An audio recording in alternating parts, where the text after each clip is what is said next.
the rest of the week, and we can all have a great week giving you the glory.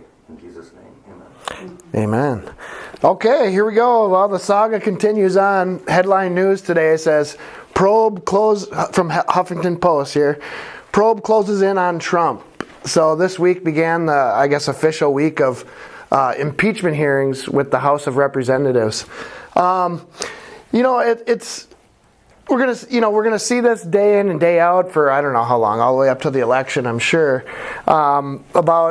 We think we got something on him now. He's gonna be impeached and all that. But I think we should just step back and at times and try to get away from all that noise and figure out what this is really all about. This impeachment hearing really isn't about Trump being corrupt or that they just don't like him personally, although he does get under their skin. It's a bigger war that's going on, and it's a war between globalism and nationalism. And that's what this has been all about since the beginning. Here we have a man, Donald Trump, who stands on one simple slogan, "Make America Great Again," and putting America first. And he mentioned in his campaign, on the campaign trail, and still does, he says our credo is not globalism but nationalism. So that's really what this is all about. It's globalism versus nationalism. And on the other side here, we have the globalists who are always attacking him, consisting of the corporate media or mainstream media, the international bankers, corrupt politicians, and the shadow government that we often hear referred to today as the deep state. They're doing everything they can to stop Trump. But it's not to stop Donald Trump, it's to hurt America, because making America great again threatens this globalist utopia that they want to build. They want to form a one-world government, and you can't have America be great and free and independent if you want to make a world government.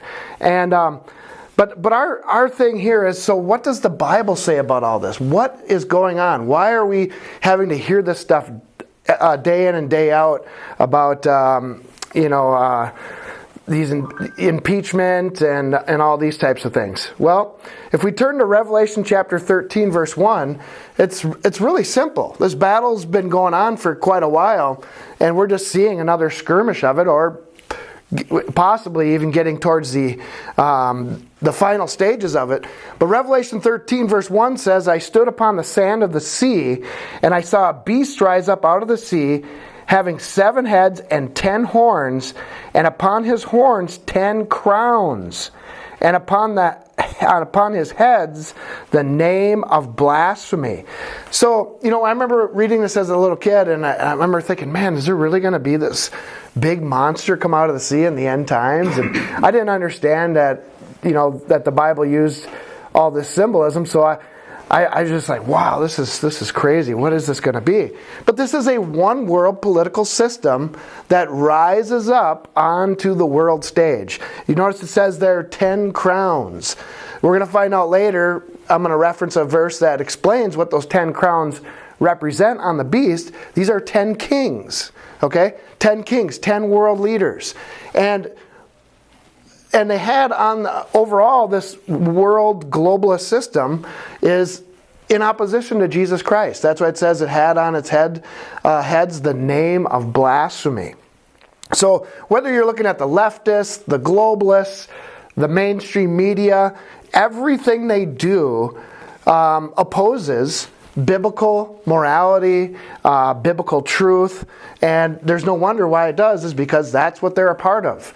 Like I said, the people that are trying to take down Donald Trump, they are a part of this beast. And they've got to take down America.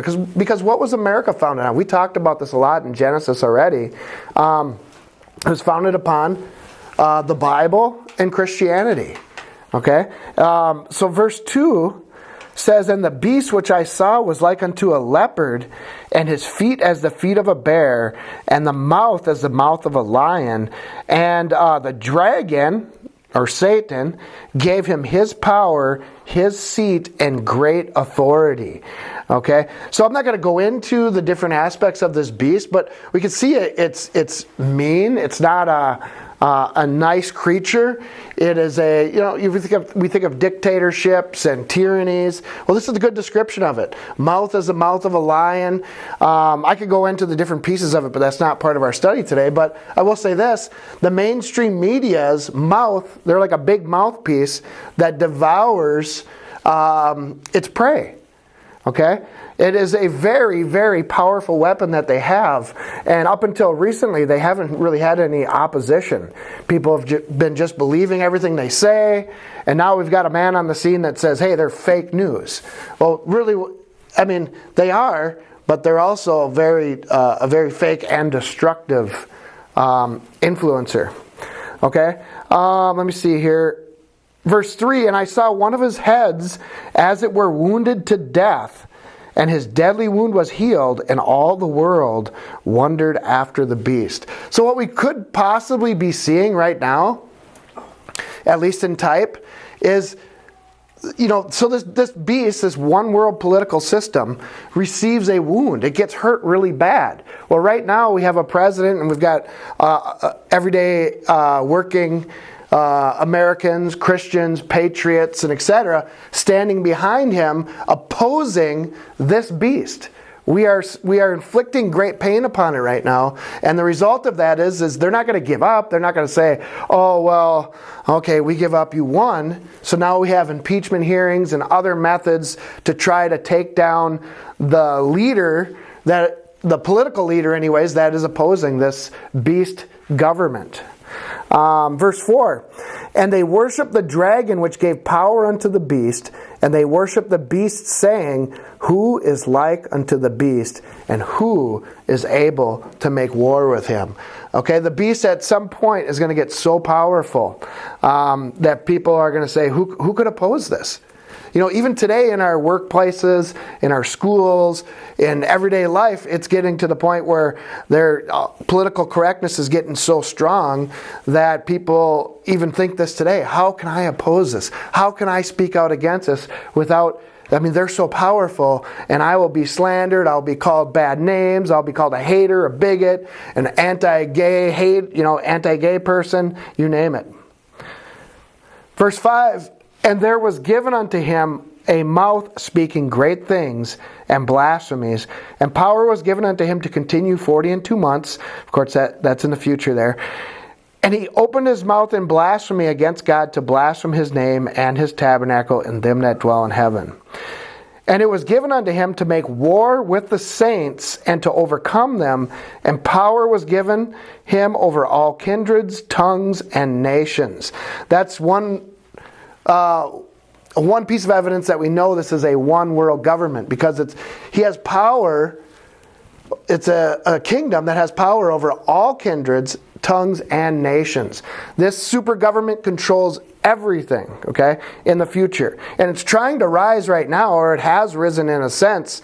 But again, we're in a pretty intense battle with it right now. It wants to rise, and we don't want it to arise. Verse 8, and all that dwell upon the earth shall worship him, whose names are not written in the book of life of the Lamb slain from the foundation of the world. So everybody in the whole world that's not founded upon biblical Christianity, they're gonna think this thing is great. One world government, peace for all. Oh, we can all just get along, coexist. We'll put coexist bumper stickers everywhere. Just everybody can just do whatever they want to do, love each other, men with men, women with women, man with dog, you name it. Who knows how grotesque they'll get. And you might think that's a little bit absurd, that nobody's going to try to marry an animal. Well, God wouldn't have commandments against it in the Old Testament if people weren't going to try and do it at some point, because they've already done it in the past. And the way we're going right now, we're not too far off from that. I mean, just when you look at how you look at one of these gay pride parades and you look at the things they dress up as and the disgusting filth that they paste all over their bodies and stuff. Their mind is not right. It's sick. It's depraved. So we can't put anything past what they will end up trying to do. Now check this out, verse 9. If any man have an ear, let him hear. This is Jesus saying this. What was he saying this about? This beast, this one world government. He says, hey, you got to figure this out. You got to understand what's going on, because this is important stuff. I'm not just giving you some poetry. I'm not just trying to sound intelligent and draw pictures for you. You need to understand this so that you can thrive and survive spiritually. So I'm going to skip on down to Revelation 17, verse 9. And this explains what this beast is. So earlier I said it's a kingdom. It's a one world government. It's the 10 crowns symbolize 10 kings. You might say, well, that's your opinion. That's your interpretation. Well, it's not my opinion or interpretation, because it's interpreted for us several chapters later in Revelation. So we jump from Revelation 13 to Revelation 17, and it says, and here is the mind which hath wisdom. The 7 heads are 7 mountains on which the woman sitteth. 7 mountains or 7 continents, many people believe. And there are 7 kings, 5 are fallen, 1 is, and the other is not yet come. And when he cometh, he must continue a short space. Now, hey, at our church, we don't talk about politics. Well, think about this. Jesus just got done saying, here is the mind which hath wisdom. You got to figure out who these kings are. These are political leaders. But I don't want to look at current events. I don't want to read politics. It bothers me. It's annoying. Yeah, it can be. But it still is important. We gotta sift through the mess and the confusion and figure out what this is all about. Verse 11, and the beast that was and is not, even he is the 8th and is of the 7 and goeth into perdition. Again, I'm not going to go into all, that's not the focus for our study here today. I'm just trying to point out that we are in a struggle. Without getting into every detail about what this beast is, I'm just trying to point out that we are in a struggle today. And what we're seeing in current events is the result of this struggle. Nationalism versus globalism. Christianity versus the beast. The kingdom of God versus the kingdom of the Antichrist. Verse 12, and the 10 horns, here it is, and the 10 horns which thou sawest are 10 kings, which have received no kingdom as yet, but receive power as kings 1 hour with the beast.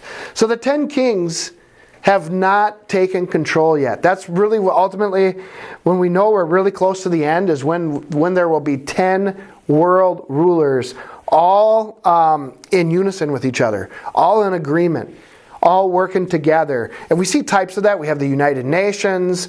You have all these different alliances and so forth. Really what those are just preliminary stages to trying to unite and unify the world together in a one world government that opposes Jesus Christ and biblical Christianity. All right, I guess I kind of said it already, but here it says it for me.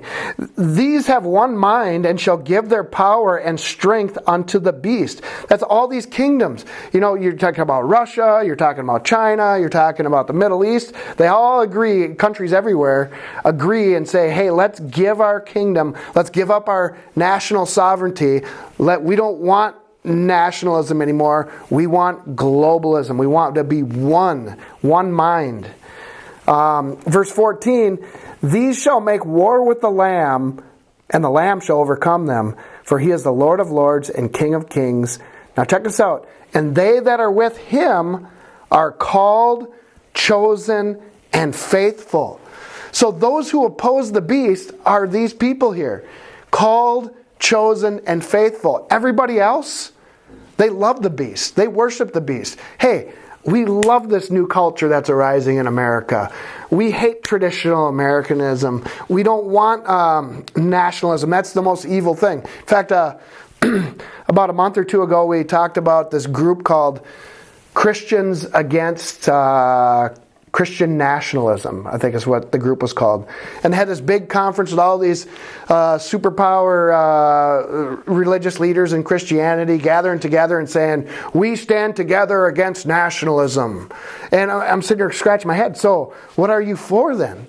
The beast? So how can you say you're a Christian? Well, obviously Jesus warned us that many would come in the last days saying they are followers of Christ and are not, but they're rather deceived. So let me see here. Actually, I think I have one more verse here. Revelation 17, verse 15. And he saith unto me, the waters which thou sawest. Now, see, the Bible's interpreting itself here. And he saith unto me, the waters which thou sawest, where the whore sitteth, are peoples, multitudes, nations, and tongues. Okay? So, in other words, this one world government, and this whore we can talk about another time, but it's made up of, or rises from the people, from the nations. Okay? Remember that beast in Revelation 13, verse 1? It said the beast came up out of the waters, comes out from among the people. Okay? The sea of people, if you would. Let me see here. Let's see. Okay. So I guess to sum it up, what we are witnessing day in and day out in the news, especially since 2016, is really an epic battle between nationalism and globalism. Or from a biblical perspective, I guess that's using political terminology. If we want to use biblical terminology, we're witnessing a battle taking place between the kingdom of God and the kingdom of the Antichrist. Anybody have anything they want to add to that? Questions or comments?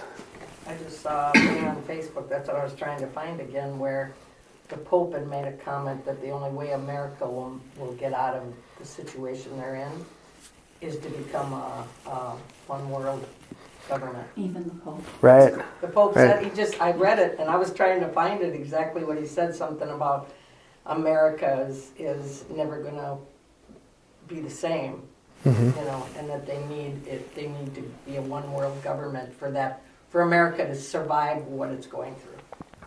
Right. Good. That was really interesting. Good point. And if we would have continued reading in Revelation 13, we talked about it a little bit, I think, the last time we met. There was that religious beast that had two horns like a lamb, but he spake like a dragon. That is the religious systems of the world that are promoting the political beast.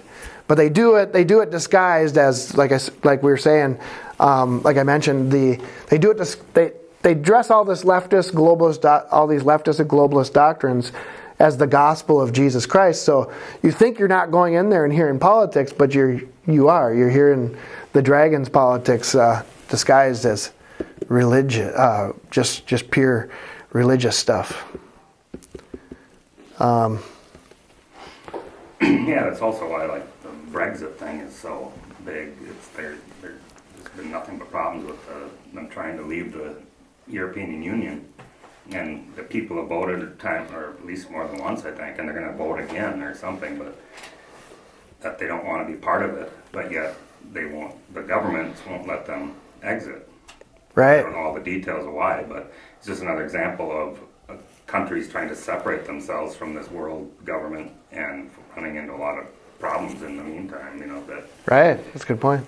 I don't know why they can't just do it, but I know that people that voted for it are getting pretty upset.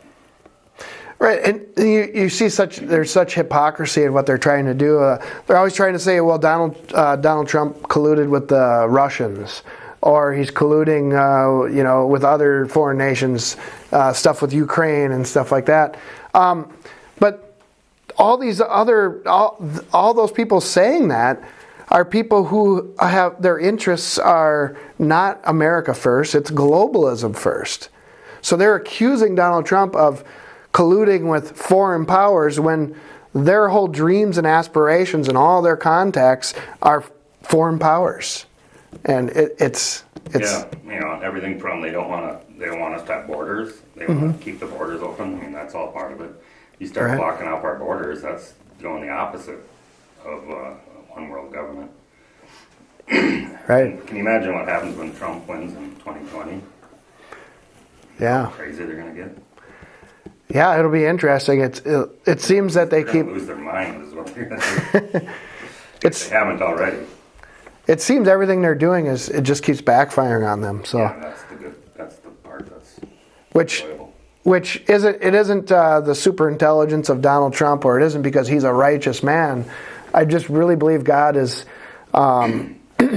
is judging the wicked, judging these corrupt politicians, corrupt religious leaders, and they're being exposed. It's a wonderful thing. I hope it continues on. I hope we can start seeing people go to jail for their real crimes against America. All right. Well, we'll move on to the study here. Overcomers is brought to you by the tithes and offerings of our listeners. If you would like to support our ministry, please go to ChristianOvercomers.com. God bless you, and thank you for your support. Mine eyes have seen the glory of the coming of the Lord. He is trampling out the vintage where the grapes of wrath are stored. He has loosed the fateful lightning of his terrible